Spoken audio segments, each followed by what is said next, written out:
Well, we're back now with Mario's barn. Mario's barn's got some babies in his barn, but we haven't finished switching everything around yet, so I'm not going to talk about those. I'm going to try and get you a yearling list. We've made it back to Macedonia, Ohio, with our mismatched wheels and our dirty car. I'm going to get a car wash right now for a big girl. She deserves a shower. First glance, raced good. He raced great all summer. Then he, sprung a little bit of a leak late in the summer. We put him on Lasix.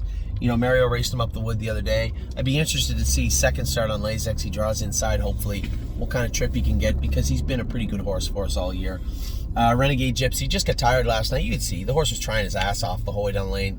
We just needed that track to be 100 yards shorter, and we might have been winners, but instead we were sixers. We ended up at the 6.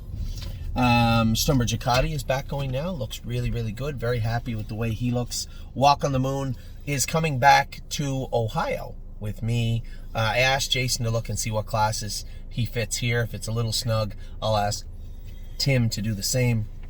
I'd like to get a couple of good miles into this horse. Now, as I said to one of our clients, there's nothing saying this horse is going to the sale. He is still on the list to go to Harrisburg, but if he shows me a glimmer of a horse that will mature, which he very well could, if this strikes me as a horse that can mature into a better horse, then he'll be staying. There's no two ways about that. But you have to understand, when I have to enter them in this sale, it's 6 weeks ago, I think. And I have to look at the information I have in front of me and then try and extrapolate that and say, okay, where are we going to be in November?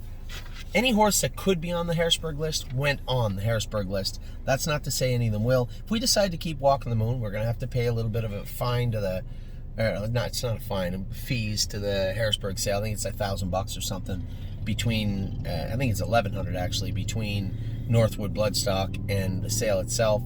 But looking at what happens if we decided we wanted to sell them and then did not have a path to do so other than on gate, I think it's worth, what I would call that $1,100 is an investment. So I think it was worth that investment. If we sell them, we sell them. If we don't, we don't. Right now, I'm completely undecided. It really would be a coin flip. I've heard very good arguments on both sides of the fence. We should sell him because, we should not sell him because. Both are very valid. We're going to let the horse decide over the next few weeks what's going to happen. But if there is a glimmer that he could be a much better 4-year-old, I won't hesitate to keep him. Rosie's Masterpiece is a filly that I think will have a fantastic 2022. I think she was just mentally immature and not ready to be the horse we wanted her to be. Mario was right in turning her out and giving her the time. She's back now.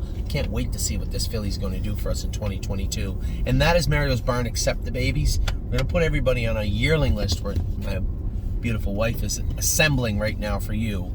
Right now I'm going to get a bath for the big girl here at the car wash. I'll be back with Harry and Jason's barn.